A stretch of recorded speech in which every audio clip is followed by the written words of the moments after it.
सुख का मतलब नहीं कि तुमने कोई बड़ा मकान बना लिया है, जरूरी नहीं उससे तुम सुखी हो। सुख का यह मतलब नहीं कि तुम्हें लॉटरी मिल गई है, उससे कोई जरूरी नहीं कि तुम सुखी हो। उससे तो बेचैनी भी बढ़ सकती, अक्सर तो बेचैनी ही बढ़ती। सुख के क्षण का अर्थ है कि जब तुम ऐसे प्रफुल्लित हो कि तुम कह सकते हो जो है ठीक है। सुख की परिभाषा है जब तुम्हारा मन कहता है जो है ठीक है। तुम इसमें कोई भी सुधार नहीं करना चाहते, जो है ठीक है। ऐसे ठीक की धुन तुम्हारे भीतर बज रही, तुम राजी हो। एक तथाता का भाव है कि सब सुखद है जैसा है। तुम्हारे भीतर एक सुर बज रहा है शांति का। उस क्षण को तुम प्रार्थना, ध्यान, पूजा बनाना, किसी और मंदिर में जाने की जरूरत नहीं। तुम ही मंदिर हो, वहीं छिपा बैठा है तुम्हारा प्रभु। प्रीतमा में प्रीतम छिपा है, राह पर मंजिल बिछी है। खोजने वाला अपने को ही खोज रहा है। आंख बंद कर लेना और भी शांत होने का, और भी शांति में डूब जाने का उपाय करना। तड़फड़ाना छोड़ देना, क्योंकि जो भी तड़फड़ाता है सतह पर रह जाता है। डुबकी ले लेना, उस भीतर की शांति में डूबना, और तब तुम पाओगे एक नए यौवन की झलक। एक ऐसा यौवन जो कभी बुझता नहीं, एक ऐसा यौवन जो कभी बूढ़ा नहीं होता, एक ऐसी ताजगी जो कभी बासी नहीं पड़ती, एक ऐसा प्रभात जो सदा ही प्रभात है और जिसकी संध्या कभी नहीं आती, और एक ऐसा जन्म जिसके आगे जीवन ही जीवन है और जिसके आगे मृत्यु का कोई पड़ाव नहीं। एक ऐसा जन्म मृत्यु जिसके पीछे छूट गई, और एक ऐसी सुबह रात जिसके पीछे छूट गई और आगे कोई रात नहीं। तब तुम नाच उठोगे, लेकिन उस नाच में एक होश होगा। होश ही नाचेगा। एक प्रज्ञा होगी, एक जागरूकता होगी। जैसे बुद्ध मीरा बन जाएं। कबीर में बुद्ध और मीरा का जोड़ है। बुद्ध जैसे शांत, मीरा जैसे नाचते हुए। रामदेव मोरे पाहुने आए हैं, मैं जोबन में माती। शरीर सरोवर वेदी करहूं, ब्रह्मा वेद उचार। रामदेव संग भांवर ले हूं, धन धन भाग हमार। शरीर को वेदी बना दो। कबीर कहते हैं, द्वार पर अतिथि आ गया, कैसे करूं स्वागत। कुछ और छोटा होगा। शरीर सरोवर वेदी करी, इस पूरे शरीर के सरोवर को वेदी बना देते हैं। इस शरीर को दे देते हैं, समर्पण कर देते हैं, आहुति लगा देते हैं। ब्रह्मा वेदोचार। और बड़ी अनूठी बात है ये, जिस दिन भी तुम शरीर की वेदी बना दोगे, उस दिन किसी ब्राह्मण को वेद का उच्चार करने नहीं बुलाना पड़ता। उस दिन स्वयं ब्रह्मा वेद उच्चार करता है। बड़ा गहरा प्रतीक है। ब्रह्मा हिंदुओं की धारणा में, धारणा काव्य की प्रतीक में समझाने की चेष्टा है उसको, जो प्रतीक में बनता नहीं। ब्रह्मा है इस अस्तित्व को बनाने वाला सर्जक, सृष्टा। जिस दिन तुम अपने शरीर की वेदी बनाने में सफल हो जाते हो, जिस दिन तुम अपने शरीर को उसे देने में सफल हो जाते हो, और सब वेदियां झूठी हैं, और सब वेद उच्चार दो कौड़ी का है। क्योंकि किससे तुम उच्चार करवा रहे हो? ब्राह्मण से, जिसको तुम खरीद लाए हो। वेदी झूठी, ब्राह्मण झूठा। इन दोनों के बीच में सच्चा वेद कैसे हो सकता है? कबीर कहते हैं, जब शरीर को कोई वेदी बना देता है, तब किसी साधारण ब्राह्मण को बुलाने की जरूरत नहीं पड़ती। जिसने इस अस्तित्व को रचा है वो ब्रह्मा स्वयं वेद उच्चार करता है। सारा अस्तित्व वेद उच्चार से भर जाता है, ये अर्थ है। पूरे अस्तित्व का रोआ रोआ प्रफुल्लित और आनंदित हो जाता है। जब भी कोई एक व्यक्ति अपने शरीर को वेदी बना देता है, तब सारा अस्तित्व उच्चार करता है अहोभाव का। धन्यता का। शरीर सरोवर वेदी करी हूं, ब्रह्मा वेद उचार, अस्तित्व खंड खंड नहीं अखंड। अंग्रेज कवि टेनिसन ने कहीं कहा है, एक फूल को तोड़ दो और करोड़ों करोड़ों प्रकाश वर्ष दूर जो तारा है उसको चोट पहुंचती। अगर अस्तित्व एक है तो ऐसा होगा ही। तोड़ो एक फूल, तारे को चोट पहुंच जाती। कल रात एक इटालियन नाटककार का एक वचन में पढ़ रहा था। उगो वेती नाम है उस नाटककार का। वचन मेरे मन को खूब भा गया। बड़ी कीमत की वेद वचन जैसा वचन है। उगवेती ने कहा है, if there was even a drop of water less in existence the whole universe will feel thirsty. अगर एक बूंद भी पानी की कम होती जितनी है उससे, तो सारा अस्तित्व प्यासा अनुभव करता। वो ये कह रहा है कि एक बूंद भी अलग नहीं है और एक छोटी सी बूंद पर भी पूरा अस्तित्व निर्भर है अपनी प्यास बुझाने को। अस्तित्व जैसा है परिपूर्ण है, इसमें से कुछ कम नहीं किया जा सकता और न ही इसमें कुछ जोड़ने की जरूरत है। ये बस पूरा है, ये जैसा है परिपूर्ण है। ऐसी जब तुम्हारे मन की घड़ी होती, जब समग्र अस्तित्व परिपूर्ण मालूम होता है, जैसा है, इससे बेहतर हो नहीं सकता है। जिस दिन तुम कह सकते हो परम भाव से कि बस यही परिपूर्णता है, उस क्षण तुम्हारे द्वार पर राम खड़ा हो जाता है। उस क्षण इस अस्तित्व में छिपा हुआ जो ब्रह्म है, जो परम अस्तित्व, जो परम चैतन्य, वो तुम्हारे द्वार पर दस्तक देता है। जिस दिन तुम राजी हो, ये तुम्हारे राजीपन की खबर है, उस दिन वो अतिथि सदा द्वार पर आ जाता है। कहते हैं कबीर, अपने शरीर को वेदी बना दूं, क्योंकि और मेरे पास है भी क्या। इस शरीर में ही अग्नि को जला दूं, इस शरीर में ही तेरे नाम की आहुति दूं, तेरा स्वागत करूं।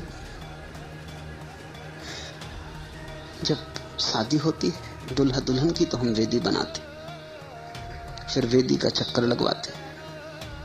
वेदी भी झूठी, चक्कर भी झूठे, साथ लगाओ कि 70, कोई बहुत फर्क नहीं पड़ता। क्योंकि वेदी जब तक तुम अपने प्राणों की न बनाओगे और जब तक तुम्हारे जीवन की ऊर्जा ही अग्नि की तरह न जलेगी, तब तक तुम किसे धोखा दे रहे हो? तब तक तुम अपने को ही भला धोखा देते रहो और तब तक तुम्हारे खरीदे हुए ब्राह्मण वेद का उच्चार करेंगे। बाजार में वेद खरीदे जा सकते हैं। कबीर कहते हैं, प्रेम न बाड़ी उपजे, प्रेम न हाट बिकाए, राजा प्रजा जी रुचे, शीस दे ले जाए। उससे कम में नहीं चलेगा। बहुत देर से तुम मोलभाव कर रहे हो, कब तक करते रहोगे? सिर देना ही पड़ेगा। तो कबीर कहते हैं, शरीर को ही वेदी बना देता हूं। ब्रह्मा वेद उच्चार, और जिसने भी शरीर की वेदी बनाई, सारा अस्तित्व वेद का उच्चार करता है, ओंकार से भर जाता है। स्वयं ब्रह्मा जैसे वेद का उच्चार कर रहे हैं। राम देव संग भांवर ले हूं, धन धन भाग हमार। और अब राम के साथ भांवरें पड़ने वाली, राम के साथ भांवर लूंगा, धन है भाग्य हमारे। इससे बड़ी कोई धन्यता भी नहीं कि राम प्रीतम हो और तुम प्रेसी बन जाओ। क्यों कबीर पसंद करते हैं अपने को प्रेसी और राम को प्रेमी? इससे उल्टा भी हो सकता है। सूफियों ने वही किया है। सूफी स्वयं को कहते हैं प्रेमी और राम को प्रेसी। दोनों के अपने अपने कारण, दोनों समझ लेने जैसी बातें। कबीर अपने को प्रेयसी कहते हैं क्योंकि कबीर की धारणा है परम निष्क्रियता ध्यान है, और स्त्री का स्वभाव निष्क्रियता है, पुरुष का स्वभाव सक्रियता। पुरुष है आक्रामक, स्त्री है ग्राहकता। इसलिए तो स्त्री कभी पुरुष से निवेदन नहीं करती कि मैं तुम्हारे प्रेम में हूं, इतना निवेदन भी आक्रमण हो जाएगा। कोई स्त्री किसी पीछे पुरुष के नहीं दौड़ती, सिर्फ प्रतीक्षा करती, बैठ के बुलाती है लेकिन आवाज नहीं देती, इशारा करती, और इशारे भी परोक्ष, आंखों के होंगे, बाहों के होंगे, लेकिन ऐसा हाथ पकड़ के नहीं रोक लेती, क्योंकि वो स्त्री स्वभाव के बिल्कुल विपरीत होगा। और ऐसी स्त्री प्यारी भी न मालूम पड़ेगी, बेहुदा होगा, असंस्कार होगा। ऐसी स्त्री थोड़ी पुरुष जैसी होगी, आक्रामक। इसलिए स्त्री निमंत्रण भी नहीं देती, शब्दों से बुलाती है, बाहों से, और प्रतीक्षा करती। इसलिए तुम कभी किसी स्त्री को जिम्मेवार नहीं ठहरा सकते। स्त्रियां हमेशा पतियों से कह सकती हैं कि तुम ही हमारे पीछे पड़े थे, कोई हम तुम्हारे घर ना आए थे। पति कभी नहीं कह सकता कि तू हमारे पीछे पड़ी थी, ऐसा होता ही नहीं। पुरुष ही आता है, पुरुष ही रचाता है राग रंग, पुरुष ही प्रेम के निवेदन करता है। स्त्री सिर्फ स्वीकार करती या अस्वीकार करती, लेकिन स्त्री कभी अपनी तरफ से प्रयास नहीं लेती, इनिशिएटिव, पहल नहीं लेती। कबीर कहते हैं हमारी क्या सामर्थ्य कि हम पहल लें, हमारी क्या सामर्थ्य कि हम तुझे खोजें। हमें तो पता भी नहीं तेरा ठिकाना, तो हम तो प्रेयसी की भांति हैं, बैठ के प्रतीक्षा कर सकते, जब तेरी मर्जी हो तू आ जाना। इसलिए कबीर की धारणा में भक्त सदा राह देखता है, परमात्मा आते। भक्त जाए भी तो कहां जाए, कहां खोजे। भक्त तो बैठता है, प्रतीक्षा करता है, पुकारता है, भाव से रोता है, हृदय की गहराइयों में आंसू बन जाते हैं उसके प्राण, लेकिन प्रतीक्षा करता है। वो एक स्त्रीण प्रतीक्षा है, फेमिनिन अवेटिंग। परमात्मा आता है, वो पुरुष, वो खोजता है, वो भक्त में प्रवेश करता है, वो भक्त के गहनतम में जाता है। वहां धनी धन भाग हमार, वहां शरीर की वेदी पर ब्रह्मा के उच्चार में वो परम भांवर पड़ती। सूफियों ने उल्टा प्रयोग किया है। सूफी परमात्मा को प्रेयसी कहते हैं, स्वयं को प्रेमी, क्योंकि उनकी सारी साधना सक्रिय, उनकी सारी साधना पुरुषगत है। परमात्मा छिपा है, जैसे स्त्री छिपी हो अवगुंठन में, उसे खोजना है, उघाड़ना है, जगह जगह से कोशिश करनी। वो खेल खेल रहा है छिपने का, और ऐसे ना आएगा, तुम्ही को जाना पड़ेगा। और तुम खोजोगे बहुत जगह, और बहुत जगह खाली स्थान पाओगे, और तुम भटकोगे, लेकिन तुम्हें खोजते जाना है। तुम्हें एक पुरुष की तरह होना है, एक प्रेमी की तरह, जो कोई बाधा नहीं मानता, जिसे मजनू लैला को खोजता हो, या फरियाद सिरी को। ये सब सूफी कथाएं। मजनू भक्त है, वो साधक है, लैला परमात्मा है, वो उसको खोज रहा है। अगर सक्रिय साधना होगी तो सूफियों का प्रतीक ठीक मालूम पड़ेगा, अगर निष्क्रिय साधना होगी तो कबीर का प्रतीक ठीक मालूम पड़ेगा। रामदेव संग भामर ले हूं, धनी धनी भाग हमार, उस परम गहन गुहा में, हृदय की गुहा में, जहां पंच तत्व के बराती पीछे छूट गए, जहां प्रकृति बहुत पीछे रह गई, जहां अचेतन विकास बहुत पीछे रह गया, जहां अपना शरीर वेदी बन गया, और जहां सारे अस्तित्व ने वेद उच्चार किया, स्वीकार किया तुम्हें, तुम्हारी बलि को, तुम्हारी तपस्या को, तुम्हारे दान को, तुम्हारी भेंट को। जहां वेद का उच्चार होने लगा ब्रह्मा के मुख से, अस्तित्व स्वयं गाने लगा जहां गीत वेद का। उस घड़ी में अंतर की गुहा में वो भांवर पड़ती है जहां भक्त और भगवान का मिलन होता है, जहां प्रेमी और प्रेयसी एक हो जाते, फिर कोई दुई ना रही, फिर प्रेमी और प्रेयसी एक ही, फिर कौन भक्त है कौन भगवान फर्क ना रहा। उसके पहले तक फर्क है जब तक भांवर नहीं पड़ी। भांवर जैसा इस मुल्क में प्रचलित है, वो भी इस भीतर की भांवर का प्रतिफलन है। तुमने ख्याल किया 7 चक्कर क्यों लगाते हैं? क्योंकि महायोगियों ने कहा कि जब वो भीतर की भांवर पड़ती तो 7 चक्रों में पड़ती है, जो 7 सेंटर्स, जो 7 चक्र हैं बाडी के शरीर के भीतर, उस प्रत्येक चक्र में भांवर पड़ती है। भांवर ठीक होगा तुमने अगर नदी में भंवर पड़ती देखी हो।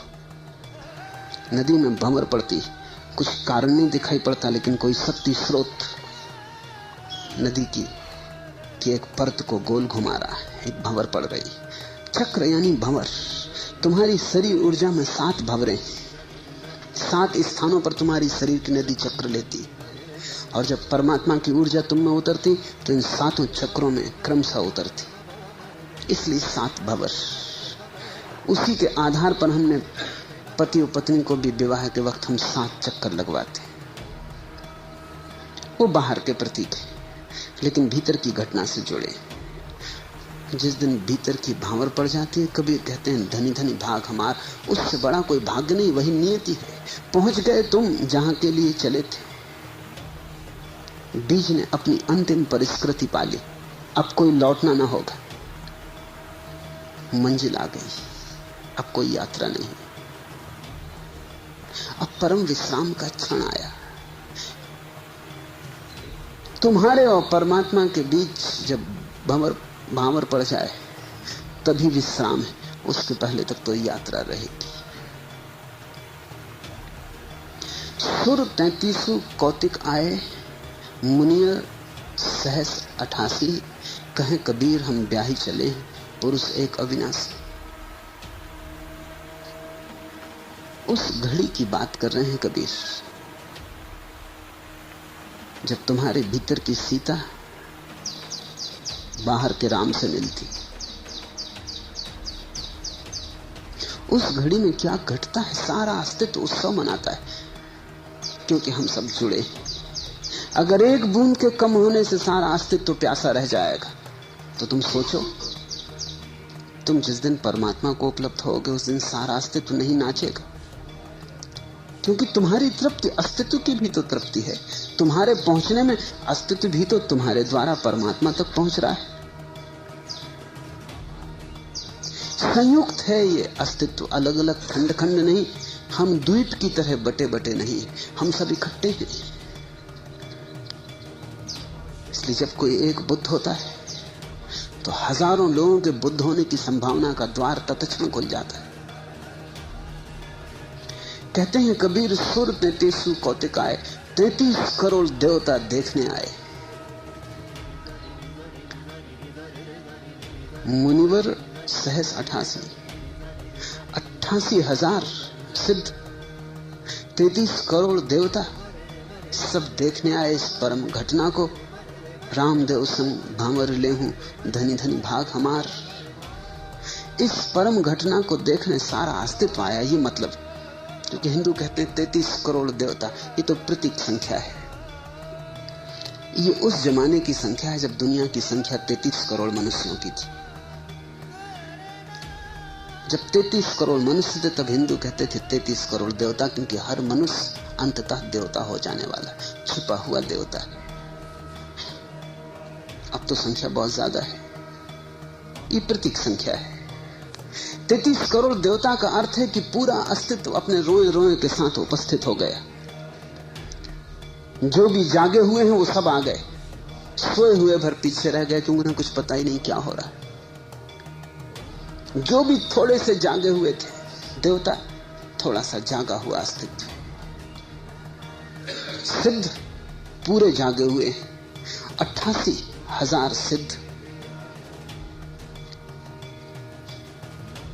33 करोड़ देवता सब इस परम घटना को देखने इकट्ठे हो गए। जब भी परम घटना घटती तो तुम्हारे भीतर थोड़ा सा जागृति का सूत्र हो तो ही तुम वहां जा सकते हो।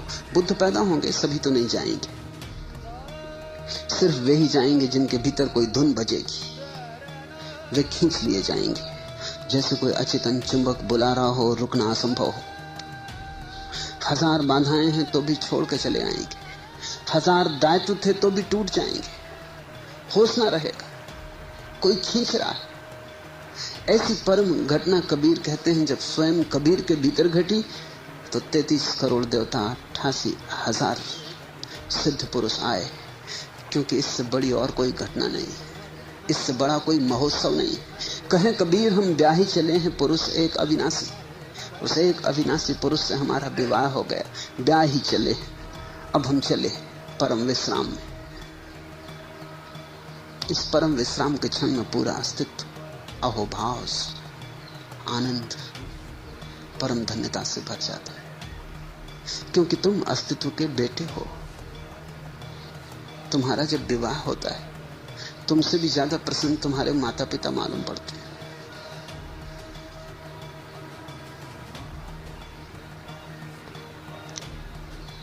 तुम फल फूल रहे हो, जिनने तुम्हें जन्म दिया है वे अहोभाग से भर जाते। माँ बाप को सदा पीड़ा रहती है अगर बेटा विवाह न करे, क्योंकि सदा ये लग रहता है कुछ अधूरा रह गया। सदा ये लगा रहता है, बुद्धों के पिता को भी लगा रहता कि अगर विवाह कर लेता तो वे तृप्त हो जाते। अगर साधारण माता पिता जिनका केवल शरीर से ही संबंध है वे तुम्हारे फले फूले होने की इतनी कामना करते हैं, तो ये पूरा अस्तित्व जो तुम्हारा वास्तविक माता पिता है, ये पृथ्वी, ये आकाश, जिनमें तुम्हारी जड़ें, जहां तुम जी रहे हो, जहां से तुम आए हो और जहां तुम लौटोगे, जब तुम परम धन्यता को उपलब्ध होते हो, राम को विवाह चलते हो, कहें कबीर हम ब्याही चले हैं पुरुष एक अविनाशी, उस क्षण अगर ये सब पृथ्वी आकाश नाचते हो, गाते हो, तो कुछ आश्चर्य नहीं। तुम्हारी धन्यता में पूरा अस्तित्व धन्य होता है, इसे स्मरण रखना। तुम्हारी दीनता में पूरा अस्तित्व दीन है, इसे भी स्मरण रखना। आज इतना।